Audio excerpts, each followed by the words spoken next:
주님의 이름으로 축복합니다. 우리 함께 말씀을 나눕니다. 갈라디아서 5장의 시작. 오직 성령의 열매는 사랑과 희락과 화평과 오래 참음과 자비와 양성과 충성과 온유와 절제니 이 같은 것을 금지할 법이 없느니라. 아멘.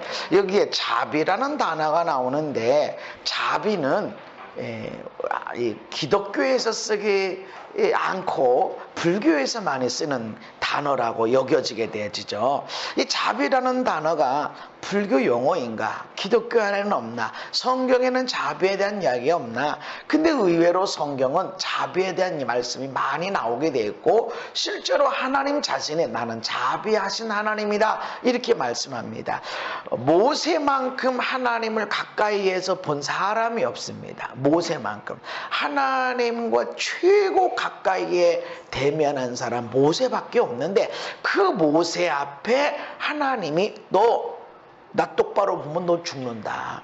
그러니까 내가 너 앞에 있을 때 지나갈 테니까 너는 내 앞에 그냥 있어. 그리고 내가 지나가면 내 발 뒤꿈치를 봐라. 근데 지나가면서 주님 말씀하시는데, 하나님이 모세 앞으로 지나가면서 선포되어지는 말씀이에요. 여호와라 여호와라, 자비롭고 은혜롭고 노하기를 더디하시는 인자와 진실이 많은 하나님이라. 아멘. 하나님은 자비하시다. 제일 먼저 하나님은 어떤 분이야? 라고 할 때 자비롭다, 은혜롭다, 노하기를 더디하신다. 물론 이 출애굽기 34장의 말씀의 배경은 이렇습니다. 모세가 40일 시내산에서 기도하고 하나님이 돌판을 만드시고 그 돌판에다가 10가지의 계명을 새겨주셔서 밑으로 내려갔는데, 이스라엘 백성들이 한 일이 뭐냐면, 야, 모세가 40일 도시락도 안 싸갔는데 사람이 어떻게 물도 안 마시고 산꼭대기에 뭐 물이 있는 것도 아니고, 야, 밥은 40일 안 먹을 수 있어도 물은 40일 안 먹어? 그건 죽었다. 이미 다 죽었다. 그리고 팔팔한 20대도 아니고 80이 넘은 양반인데 죽었다. 그러니 우리 금송아지 만들자. 이래가지고 금송아지를 만들어 놓고서 뛰고 놀고 하는 것. 그런 내려가서 그 돌판을 내치고, 너희들이 이 말씀 받을 자격이 없다. 그래서 그 있는 앞장섰던 금송아지를 만들었을 때 앞장섰던 사람들의 레위 지파가 칼을 들고 나가서 하나님의 진노를 그 가운데서 베풀게 되어지고, 금송아지를 빻아서 가루로 만들어서 물속에 흘려보내게 되고, 그리고 모세가 이번에는 돌판을 자기가 깎아서 가지고 산으로 올라갔을 때 하나님이 만나주는 거예요. 이때 나는 자비하다. 나는 자비하다. 그 자비로운 하나님. 또 신명기 4장 31절에도 내 하나님 여호와는 자비하신 하나님이다. 교회 안에도 성경 안에도 하나님이 자비하신 하나님이라 말씀하고 있습니다. 또한 자비는 하나님의 뜻이라고 말씀합니다. 나는 자비를 원하고 지혜를 원하지 아니하노라 하신 뜻을 너희가 알았다라면, 자비하는 것은, 자비한 것은, 자비로운 것은 하나님의 성품이시고 우리를 향한 하나님의 뜻, 너희들이 자비해야 된다. 그렇게 말씀합니다. 그러니까 자비라고 하는 것은 기독교 용어가 아닌 것이라 하나님의 한 성품, 뜻뿐만 아니라 너희들도 자비해야 된다. 이게 하나님의 뜻이다. 이렇게 말씀하고 있다는 것입니다. 그럼 자비가 무슨 뜻이냐? 헬라어로 크레스토테스라고 하는 단어인데, 이거는 온유함, 관대함, 친절. 그래서 공동번역이나 새번역이나 현대인의 성경에는 이 자비를 친절이라는 단어로 번역을 했습니다. 그러니까 자비하신 하나님, 이게 친절하다, 친절. 성령의 열매가 사랑이랑 화평, 오래 참음, 친절, 양성, 충성이다. 친절을 베푸는 것, 이것이 바로 자비다 말씀합니다. 이것은 다른 사람에게 잘못이 있어도 사랑으로 대하는 태도를 의미하고, 긍휼이 필요한 자에게 특별한 관심과 사랑을 나누는 그런 행위를 말하는 것입니다. 그럼 성경적인 자비란 무엇인가? 우리가 어떻게 친절을 베풀 수 있는가? 어떻게 자비를 베풀 수 있는가? 예수님도 신약성경 누가복음 6장 36절 이하에 말씀합니다. 너희 아버지의 자비로우신 같이 너희도 자비로운 자가 되라. 아멘. 하나님이 자비로우신 아버지, 자비하신 여호와인 것처럼 너희도 자비로운 자가 되라. 아멘. 그러면서 자비로운 자가 되라 라고 하면서 첫 번째 뭐냐면 비판하지 말아라. 그러니까 자비가 뭐냐? 불쌍한 사람을 배려해 주는 것, 긍휼을 불쌍히 여기는 사람, 죄가 있는 사람을 좀 불쌍히 여겨주는 이런 것도 있지만, 하나님이 우리에게 말씀하시는 것은, 성경적인 자비를 베푸는 것이라는 것은 비판하지 마라. 하나님의 자비로움과 같이 너희는 자비로운 사람이 되라. 어떻게? 비판 안 해야 된다. 비판받아 마땅한 사람이 있어. 누가 봐도 비판당해. 문제가 있어. 잘못이 있어. 그 사람을 비판하지 않는 것이 친절을 베푸는 것이다. 우리는 조금 더 문을 열어줄 때 기다려주고, 또 물이 필요한 자에게, 먹을 것이 필요한 자에게, 이걸 친절이라고 생각합니다. 맞습니다. 맞지만 주님이, 성경이 말씀하는 친절이라는 것은 첫 번째는 비판하지 마라. 실수, 허물, 죄 가진 자, 너 왜 그랬어? 내가 하지 말라고 그랬지. 이거 하면 안 되는 건 너 알잖아. 내가 몇 번이나 얘기를 했는데, 하고 비판하지 마라. 이게 친절을 베푸는 첫 번째 것이라는 것이죠. 반대로 말하면, 내가 자비를 원하는데, 내가 친절을 베풀기를 원하면서 비판할 거를, 그래도 비판할 건 비판해야지, 짚고 넘어가야지, 평가는 하고 가야지 하면서 비판하면, 실수를, 허물을, 죄를 비판하면 그것은 친절을 베푸는 것이 아니다라는 것이죠. 그 다음에 정죄하지 말아라. 죄에 안 진 사람을 정죄하는 게 아니야. 죄 없는 사람을 죄를 덮어 씌워서 하는 것이 아니고, 죄 있어. 분명히 저 사람 죄를 지었어. 그 사람, 너 왜 죄? 넌 죄, 넌 나쁜 사람, 넌 술 못된 처먹은 사람. 이렇게 정죄하지 마라. 그렇게 정죄하지 않는 것, 죄를 가지고 있는 사람을 정죄하지 않는 것, 죄를 지적하지 않는 것, 이것이 바로 친절을 베푸는 것이다. 그냥 불쌍한 사람 떡 하나 주고 빵 하나 주는 그런 차원이 아니라, 죄를 지적하지 말아라. 친절이라고 하는 것은. 그리고 너도 친절을 그렇게 받게 될 것이다. 또한 죄 지은 사람, 나에게 상처 주고 나에게 피해를 주고 나에게 아픔을 준 사람, 나를 억울하게 한 사람, 나를 억압한 사람, 이런 사람의 죄를 용서해 줘라. 이게 친절. 성경적인 친절은 바로 이런 것들입니다. 이것이 바로 성령 충만으로 인해서 삶에 일어난 변화다 말씀합니다. 에베소 4장에 보면, 하나님의 성령을 근심하게 하지 말아라. 하나님의 성령이 근심할 수 있다. 인격이시기 때문에 내 안에 있는 성령님은 근심할 수도 있고 기뻐할 수도 있는데, 뭐를 근심하게 되는가? 너희는 모든 악독, 노함, 분냄, 떠드는 것, 비방하는 것, 모든 악이, 이런 것을 가지고 있으면 내 안에 있는 성령님이 근심하게 되어진다. 여기 보면 비방하는 게 나옵니다. 비방하는 것. 여러분, 엉뚱한 사람을 비방합니까? 문제가 있는 사람을 비방하죠. 저 사람이 왜 저러고 있어? 아니, 저 사람이 어떻게 저럴 수가 있어? 라고 하는 것, 이 비방하는 것, 이건 성령님을 근심하게 하는 거다. 아이고, 하나님, 나는 정당한 근거가 있어요. 아이고, 하나님, 내가 없는 얘기 안 해요. 난 있는 얘기합니다. 아무리 그런 것이 있어도 비방하는 것은 성령님을 근심하는 것이다. 이것은 성령 충만으로 인한 내 삶의 변화가 아니라는 것이죠. 그럼 어떻게 성령님을 근심하지 않게 기쁘게 할 수 있는가? 친절하게 해라. 자비가 뭐라고 그랬어요? 친절해. 친절, 불쌍히 여겨줘라, 용서해라. 이게 다 사실은 자비를 풀어낸 겁니다. 친절을 베풀고 불쌍히 여겨줘. 허물로 인해서, 실수로 인해서, 죄를 범함으로 인해서 고통당하고 아픔당하는 사람, 너 왜 실수했어? 너 왜 이렇게 캐롤로 터졌어? 내가 하지 말라고는 왜 그것을 해서, 하나님이 하지 말라는 것을 왜 그렇게 했어? 라고 정죄하는 것은 성령님을 근심시키는 거지만, 그런 사람을 불쌍히 여겨주는 거야.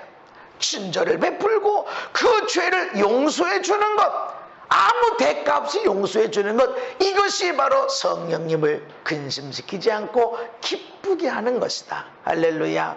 성령 충만하다고 그래서 어마어마한 기도 가지고 기도하면 몇 시간을 기도하고 방언을 몇 개 구호를 방언을 하고 기도하면 병이 낫고 기도하면 하면 사람들이 쓰러지게 되고, 그것도 성령이 충만 중에 하나지만 성령의 충만함을 통해서 내 삶에 반드시 변화가 일어나는데, 이 변화된 열매 중에 하나가 친절을 베푸는 것. 친절이 뭐라고요? 비판하지 않는 거야.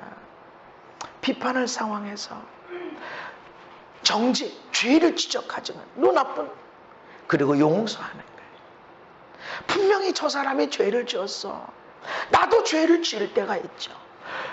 그렇게 서로 용서를 주고받는 것이 친절이다. 이것이 하나님이 우리에게 주시는 자비하심. 비판하게 되면 어떻게 되어질까요? 은혜의 자리를 잃어버리게 됩니다. 내가 비판하게 되면 어떻게 돼요? 비판하게 되면 정죄하게 됩니다. 나쁜 사람, 너 왜 그랬어? 너 나쁜 사람이야. 너는 상종 못할 사람이야. 너 다시 내가 만나나 봐라. 정죄하게 되어져. 그리고 용서하지 못하게 돼. 다시는 만나지 말자. 친구 관계로 끝나자. 그냥 아는 관계로만 지나자. 용서하지 못하고. 이런 사람은 모든 은혜의 자리를 다 잃어버리게 됩니다. 환경이 아니에요. 내 주변에 얼마나 좋은 사람이 있는가가 아니에요. 내가 친절을 베풀고 살면 모든 은혜를 누리지만, 비판하게 되어지면 모든 은혜의 자리를 다 잃어버리게 되어진다는 것입니다. 누가복음 15장 탕자의 비유를 우리가 한번 보기를 원합니다. 비판적인 눈, 비판하는 것. 비판적인 눈으로 이 탕자의 비유를 보면, 아버지가 왜 탕자에게 제사를 주셨을까? 주지 말지. 아니, 성격 뻔히 알 텐데. 장년한 아들, 딸을 가진 부모들은 싹수를 봐요. 아, 저놈은 뭐가 좀 되겠다. 저놈은 저거 뭔가 한 자리 하겠다. 저 녀석은 말이지, 저거 나 속 안 새기면 다행이다. 쟤는 정말 내 옆에 항상 있을 거고 나를 언제나 사랑할 거고, 얘는 하나님이 쓰실 만하네. 이런 게 있어. 아, 얘는 예술적인 감각이 있구나. 아, 얘는 뭘 하더라도 하나 끝까지 할 사람이구나. 이게 있어요. 근데 아버지는 왜 몰랐을까? 당연히 알지. 아는데 왜 아버지가 탕자가 아버지 좀 재산 좀 주세요. 유산 좀 나눠주세요. 내가 올푼 기술 주세요라고 그럴 때 안 돼. 절대로 안 돼. 야, 인마, 내가 죽어야 유산 주는 거지. 내가 살아있을 때 유산 주냐? 웃기고 잡아. 너 한 번 더 하면 너 곤장 맞아줘. 동네 사람들에게 의해서 너 곤장 친다? 동네 사람들에게 의해서 곤장을 칠 수 있는 사회였습니다. 왜 안 막으셨을까? 왜? 그러면 타락하지 않았을 거고 돈도 안 잃어버렸을 거고 돼지를 치는 그런 처참한 상황에 안 가지 않았을까? 왜 안 막았을까? 어떤 사람은 아니, 하나님이 인간이 선악과를 따먹을 줄 모르셨나? 다 아신다면서? 다 아시면서 왜 선악과를 만들었을까? 하나님 이해할 수 없어. 그 선악과만 없었으면 우리가 이렇게 지지고 먹고 살 필요가 없었을 텐데 왜 그걸 만들어가지고 에덴 동산에서 쫓겨나지 이럴까? 얼마나 에덴 동산의 풍요로운 것, 그 수많은 과일, 그 많은 아름다움을 하나도 보지 못하고 딱 하나 선악과를 따먹는, 이거 먹지 마. 왜 그거 하나를 쳐다볼까요? 부정적인 눈으로 보면 우리가 봐야 할 수많은 아름다움, 풍요로움을 하나도 보지 못하고 그 자리를 잃어버리게 되어진다는 거죠. 재산을 팔려고 할 때 왜 아버지가 안 막으셨을까? 불러다 놓고, 이놈 왜 파냐 그거? 멀리 가려면 하나나 팔고 갔다 오지. 뭐 이렇게 다 파냐? 꾸지람 해야 되죠. 근데 왜 안 했어? 왜 안 말렸을까? 멀리 떠날 때 좀 막으시. 재산 팔더라도 멀리 떠날 때 막으시고, 방탕한 생활을 하고 있을 때 사람을 보내서 끌고 오든지 막든지. 그리고 망했을 때 왜 안 도와주셨을까? 폭삭 망했는데. 돼지를 치는 처참한 시간을 보내고 있을 때 왜 아버지는 안 찾아갔을까? 여러분, 이렇게 생각하면 이 아버지는 선한 아버지예요? 사랑스러운 아버지예요? 어떤 아버지예요? 무책임한 아버지, 사랑이 없는 아버지. 어떻게 내 아들이 돼지치는 처참한 생활에 떨어졌는데 사람이라도 보내야지. 당신이 못 가면 아들이라도 보내고, 아들이 안 되면 수많은 종이 있는데 종이라도 보내서 먹을 거라도 보내주고 살림미천이라도 주고 그래야 되지 않아요? 이게 사랑의 아버지 아니야? 근데 어떻게 아들이 그렇게 처참한 생활에 떨어졌다는데 연락도 안 하고 도움도 안 주시고 이럴 수 있는가? 이런 이 아버지에 대한 존경심이 나오고 사랑이 나오고 감사가 나오고 그렇습니까? 아니죠. 비판적이죠. 이런 아버지가, 이런 못된, 아니 아버지만 말만 아버지지 이게 무슨 아버지야? 이렇게 돼버립니다. 이 사람이 지금 어떤 자리에 앉아 있습니까? 아버지에 대한 존경이나 사랑이나 감사가 있나요? 없죠. 뿐만 아니라 절망과 좌절과 후회와 죄책감에 있는 사람에게 무엇을 줍니까? 왜 절망합니까? 너 기도 안 해서 그래. 너 성경 안 읽어서 그래. 너 성경 얼마나 알아? 성경 공부 안 해서 그래. 너 죄 져서 그래. 너 네 부모 조상이 죄 많아서 그래. 죄를 지적하고 비판하게 되고, 너 그럴 줄 알았어? 너 예배 시간 자꾸 늦지? 너 그럴 줄 알았어? 너 네 맘대로 살지? 너 그럴 줄 알았어? 비판하고 정지하고 용서치 않음이 흘러들어갑니다. 이 사람에게 은혜의 자리가 있습니까? 아무것도 없습니다. 비판적인 눈을 가지면 친절의 모습은 아무것도 없습니다. 다른 눈으로 한번 쳐다보십시다. 다른 눈으로 쳐다보면 아버지는, 야, 아들을 사랑하시는 아버지구나. 아들이 실수할 건데 저거 재산 다 나눠주면 저놈 성격은 이거 싸게 팔아가지고 내 눈 보이지 않는 먼 나라로 가가지고 지 맘대로 살 텐데, 술하고 여자하고 도박하고 그러고 살 텐데 뻔한 건데, 그럼에도 불구하고 아들이 너무너무 원하니까, 이건 아버지 뜻이 아니야, 이건 하나님의 법도 아니야, 그럼에도 불구하고 아들이 너무너무 원하니까, 그래, 막는다고 막아주는 것도 아니고 맨날 처참하게 나는 아무것도 없네 이렇게 사는 거를 원치 않으시기 때문에 실수하고 실패하는 것이 뻔히 보임에도 불구하고 혹시라도 그 실패하고 실수할 자유까지도 주시는 아버지. 여러분이 자녀들에게 돈을 줄 때 꼭 필요한 만큼만 주는 거 좋습니다. 그러나 넉넉하게 주는 것 더 좋습니다. 왜 그럴까요? 아이들이 실수도 해봐야 됩니다. 어느 정도 시간이 지나면 다 사주지 마세요. 본인이 사게 하세요. 사서 먹게 만들고 옷도 사게 만들고, 그래서 사서 꽝도 경험해야 돼.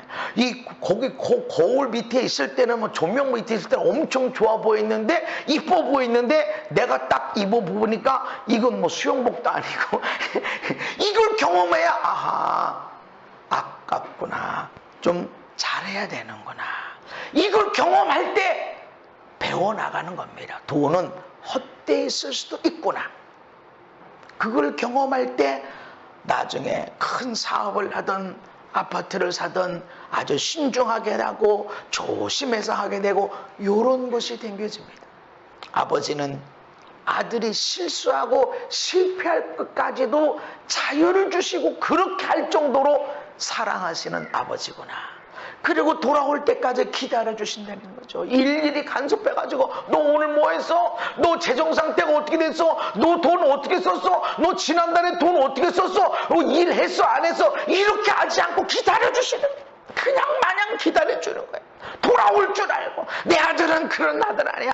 지금 마음대로 한번 해보고 싶은 건데, 마음대로 한번 살아보고 싶은 건데, 살아보고 나니까 아버지 품이 제일 좋구나. 이야, 아버지 집이 제일 좋구나. 아버지 집을 떠나서 멀리 가면 갈수록 인생이 괴롭고 힘든 거구나. 이래서 아버지 사랑이 얼마나 큰가를 알고 돌아올 것을 기다리고 있는, 그래서 아들이 올 줄 알아. 올 줄 알고 쳐다보는 거야. 날마다 보는 거야. 날마다. 아침이든 저녁이든 저 밤이든 날마다 쳐다보는데 거렁보이가 되어져서 오는 아들도 알아보고 뛰어가서 끌어안고 입을 맞추는 그런 사랑의 아버지. 너 돈 어디다 썼어? 내가 너에게 돈 주니 돈이 얼만데 여러분 1, 20억은 아닐 겁니다. 어마어마한 부자. 많은 종들을 거느리고 있는 아버지의 유산인데 1, 2억이 있습니까? 1, 20억이겠습니까? 무지 많을 것입니다. 그 돈 다 어떻게 했니? 따지질 않았어. 대체 어떻게 망한 거야? 내가 어떻게 번 돈인데 넌 어떻게 이렇게 된 거야? 이거 따지지도 않습니다. 그냥 끌어안고 입을 맞추고 살아왔다. 우리 아들 돌아왔다. 아무것도 묻지 않습니다. 무슨 죄를 졌는지, 어떤 허물 가졌는지, 어떤 실수를 했는지 아무것도 이미 다 용서했어. 너 용서해. 정식으로 나한테 말하면 그때 용서할게. 이게 이미 다 용서했어. 받아주시고. 이 사랑의 아버지를 보는 거예요. 살진 송아지를 쳐서 옷을, 반지를, 신발을, 좋은 것들을 주십니다. 이 회복, 이 전인적인 회복, 육신적으로 마음의, 신분의, 영혼의 모든 자유와 권세를 주시는 회복시키신 하나님. 이런 하나님의 긍정적인 눈으로 쳐다보게 되면 이 안에 어마어마한 하나님의 사랑을 보게 되어집니다. 이런 눈을 가진 사람이 아버지에 대한 무슨 마음을 갖습니까? 존경하는, 아버지에 대한 사랑, 아버지에 대한 감사로 늘 가득 채워져 있습니다. 오늘도 나는 하나님의 은혜 가운데 살지, 나는 실수하지, 나는 넘어지지, 나는 죄도 범하지. 그러나 하나님은 언제나 나를 받아주신 하나님.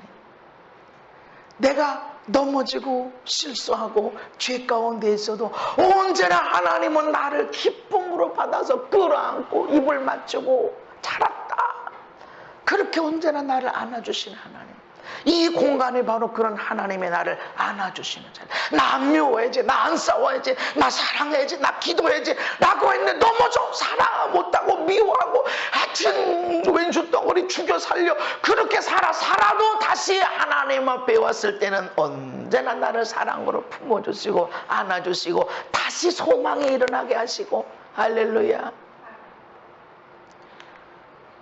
절망과 좌절과 후회와 죄책감이 있는 사람에게 무엇을 주게 됩니까? 용기와 희망을 주게 되어 있습니다.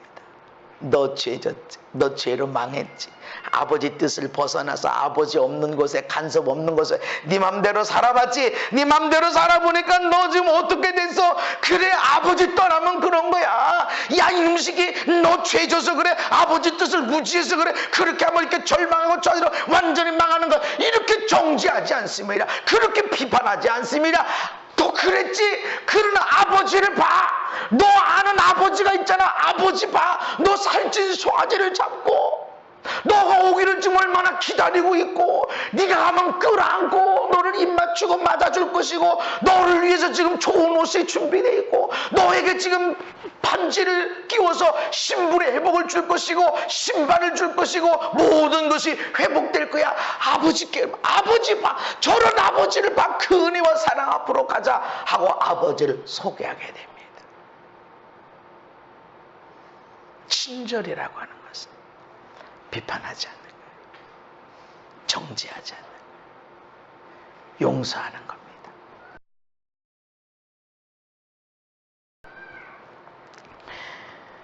연약한 자를 또한 배려하고 돕는 것이 친절이다. 이렇게 말씀합니다. 누가복음 6장 36절 이하에 아버지의 자비로우심과 같이 너희도 자비한 자가 되라. 그래서 비판하지 마라, 정지하지 마라, 용서하라. 그러면서 이어서 주시기를 주라.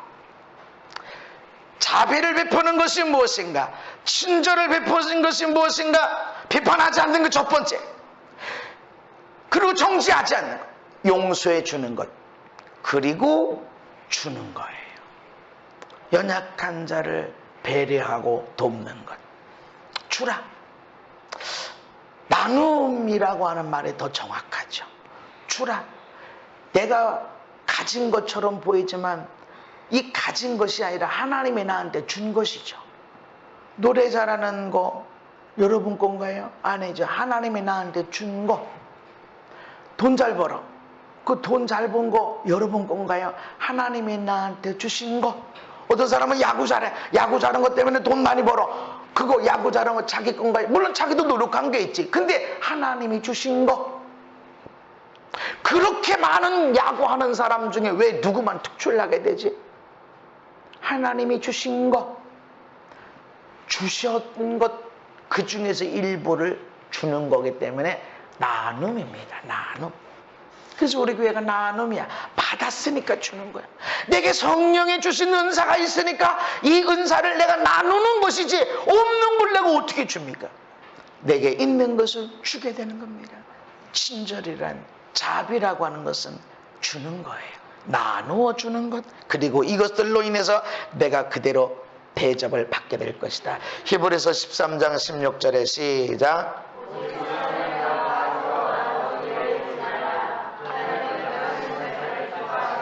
아멘. 나누어 주는 걸 잊지 말아라. 주어라. 근데 언제 우리가 줄 수 있냐면 비판하지 않을 때, 정죄하지 않을 때, 용서할 때 줄 마음이 생기는 거예요. 주고 싶은 마음. 언제나 뭐를 줘야 된다. 근데 이렇게 주는 것이 항상 좋으냐?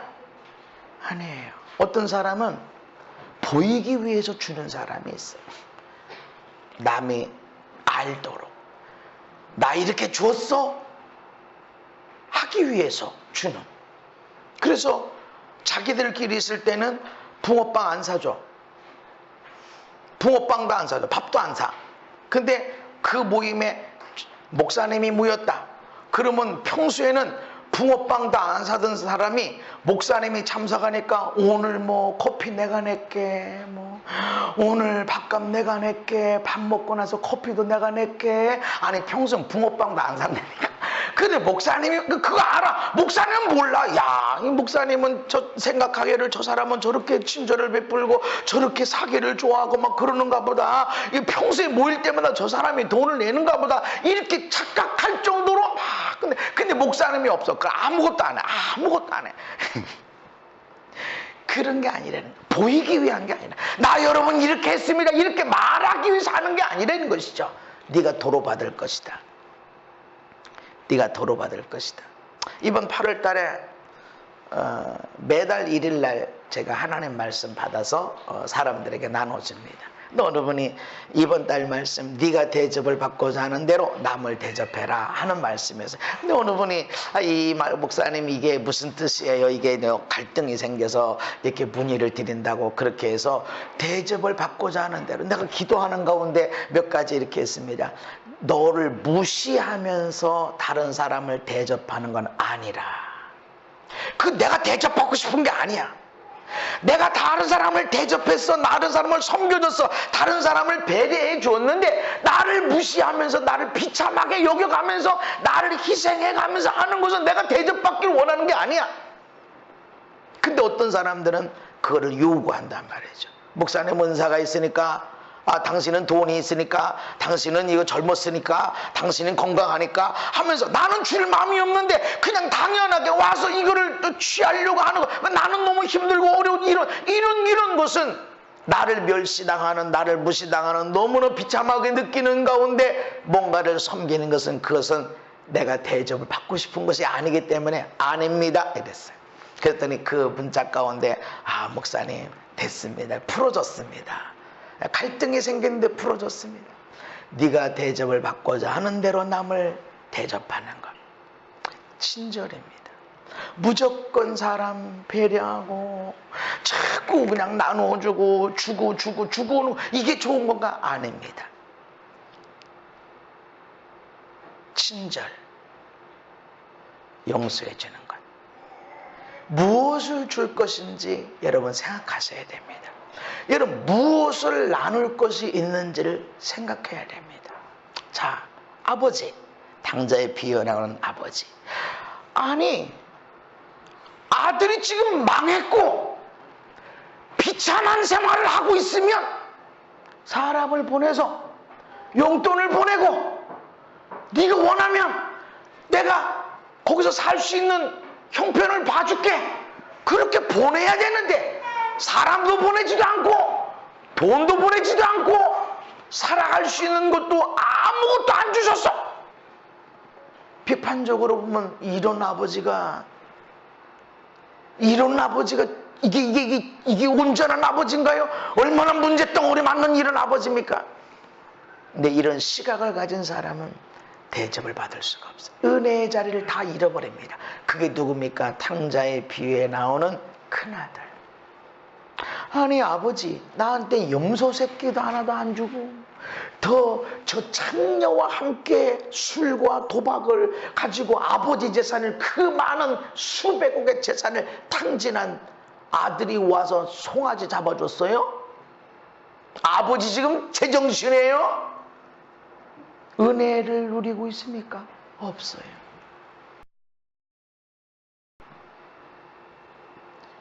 주고 싶은 마음이 있어요? 없어요.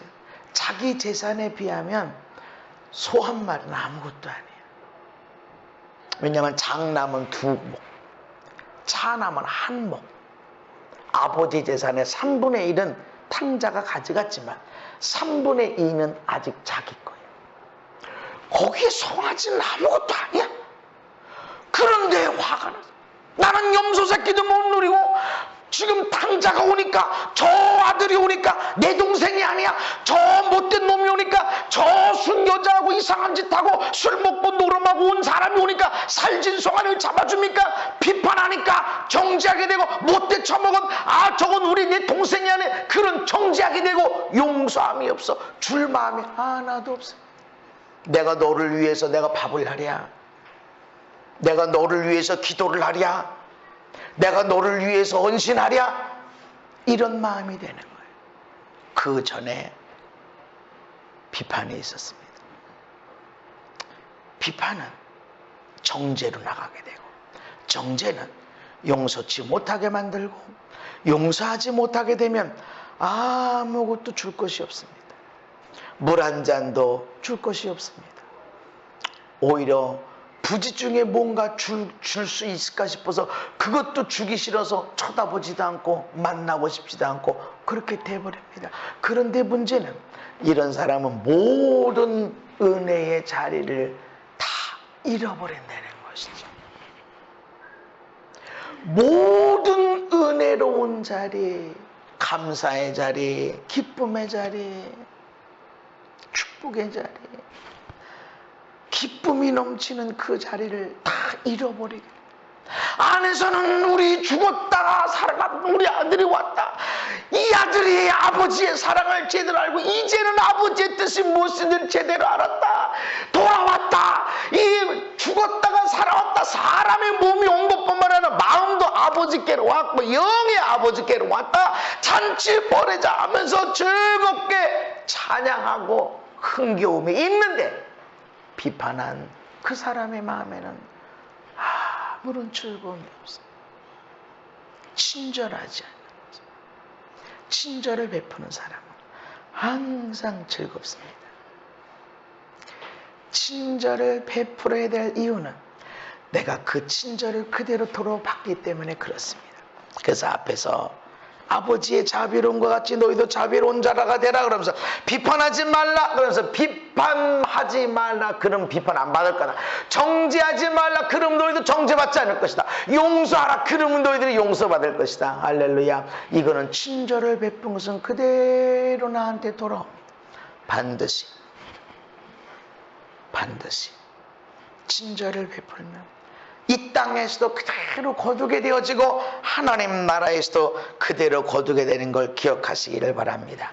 신명기 24장 19절 이하에 보면 내가 밭에서 곡식을 벨 때 한 뭇을 밭에 잃어버렸거든 다시 가서 가져오지 말아라. 나그네, 고아, 과부 이런 사람들은 사회적인 약자입니다.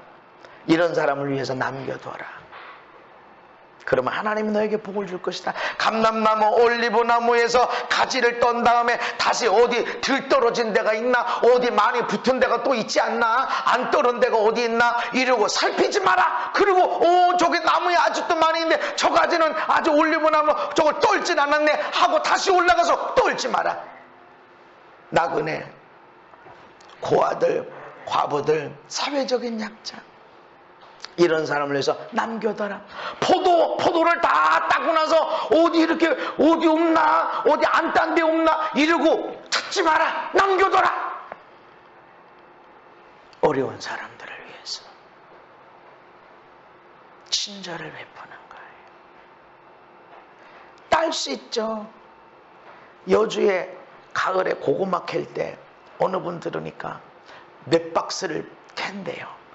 이 경운기로 트랙터로 이 고구마를 캐기 때문에 안 캔 골목이 되는 거야. 기계했기 때문에. 그런 홈이 들고 가면 몇 박스나 캔다는 거지. 그런 것처럼 남겨둬라. 그거 가서 캐면 캘 수 있어. 내 밭인데 왜 니네들 들어가냐? 그럴 수 있는데 나그네가 누구예요? 집이 없는 사람이야. 고향이 없는 사람이 떠돌아다니는 사람. 고아. 지금은 정부에서, 우리나라는 정부에서 지원도 해주지만 이건 그게 없어. 아무도 없어. 고아원도 있는 게 아니야. 과부라는 것은 직업을 가질 수도 없어. 통장도 가질 수도 없어. 그냥 누군가가 나를 데려가서 살면 살고, 안 그러면 나는 그냥 아버지 살아계시지 않으면 형제, 남자 형제로 가야 되고 어디로 가야 돼. 그런 불쌍한 사람이야. 이런 약자들을 위해서 남겨둬라. 친절을 베푸는 것입니다. 내가 뭔가를 주어서 얻었지만 그 사람들이 스스로 뭔가를 얻어먹을 수 있는, 뭔가를 재밌게 딸 수 있는 즐거움을 줘라. 먹을 것을 줘라. 이게 자비한 것이다. 주라는 것입니다. 남을 배려하는 것. 우리가 베풀 수 있는 최고의 친절이 뭘까요? 우리가 다른 사람에게 베풀 수 있는 최고의 자비가 뭘까요? 예수님의 생명을 전하는 것입니다. 하나님은 포도 다 따지 마. 감람나무 다 털고 나서 어디 남았나 싸그리 털지 마라. 곡식을 베고 나서 단 놓고 왔다고 다시 가서 가져오지 마. 나그네를 위해서, 고아를 위해서, 과부를 위해서 남겨줘라. 배려해 주는 겁니다. 친절을 베푸는 것입니다. 여러분, 누가 나그네입니까? 돌아갈 것이 없는 자입니다. 어디로 가야 될지 몰라. 천국을 예비하지 못한 자가 나그네입니다. 살긴 살아. 열심히 사는 것 같아. 근데 돌아갈 저 천국 기쁨과 행복이 있는 내 아버지 있는 그곳을 알지 못하고 살아가는 자가 나그네입니다. 배려해줘라. 그 사람에게 하나님을 알게 해줘라. 누가 고합니까? 하나님 아버지를 알지 못한 자가 고합니다. 누가 과부예요? 신랑 되신 예수님을 만나지 못한 사람이 과부입니다.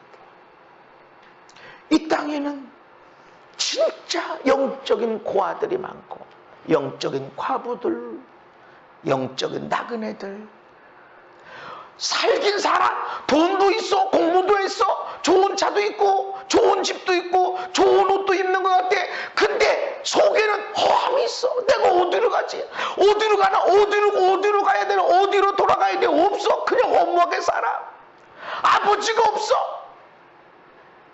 그리고 신랑 되신 예수님을 알지 못하고 그냥 살아가는, 우리가 이 땅에서 최고의 친절을, 자비를 베풀 수 있는 것은 예수님의 생명을 전하는 것입니다.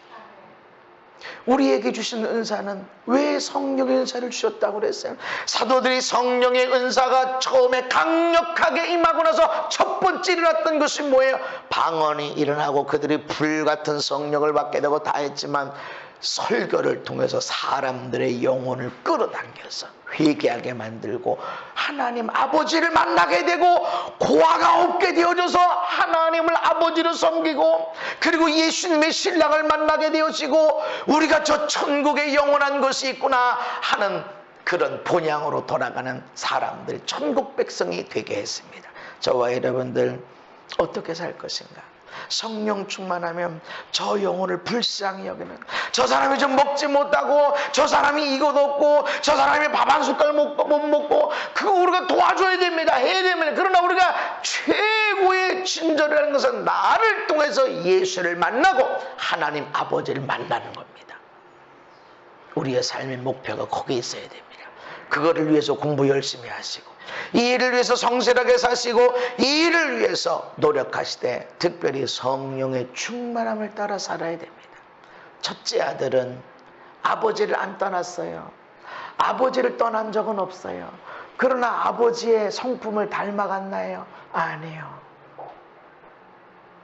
우리는 첫째 아들이 돼서도 안 되지만 또한 둘째 아들이 돼서도 안 됩니다.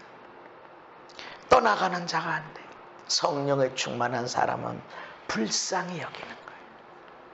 비판하지 않는 겁니다. 정죄하지 않는 거예요. 그리고 용서해 주세요. 그 사람의 용서받을 만한 자격이 있든지 없든지 용서해 주시고, 그럴 때 뭔가를 주게 됩니다. 억지로가 아니라, 주라고 그랬으니까 이게 아니라, 억지로가 아니라 줄 수 있게 됩니다. 하나님은 자비하신 하나님이다. 친절을 베푸신 하나님. 하나님의 자비하심과 같이 자비한 자들이 되어져 친절을 베푸는 하나님 아버지를 전하고, 예수 생명을 전하고, 신랑 되신 예수님을 전하는 저와 여러분들의 자비한 자들이 삶이 되기를 예수님 이름으로 축복합니다. 아버지, 우리의 삶을 통해서 성령의 사람으로, 삶으로 친절을 베푸는 자가 되게 하시되, 우리도 모르게 비판하고 정죄하고 용서하지 않았던 것을 회개합니다. 이제 사랑하게 하시고, 칭찬하게 하시고, 격려하게 하시고, 소망을 주는 자로 살게 하여 주시고, 무엇보다 예수님의 생명을 전하고 하나님 아버지를 전하는 친절을 베푸는 자, 자비로운 자들이 되게 하여 주옵소서. 예수님 이름 받도록 기도하옵나이다. 아멘.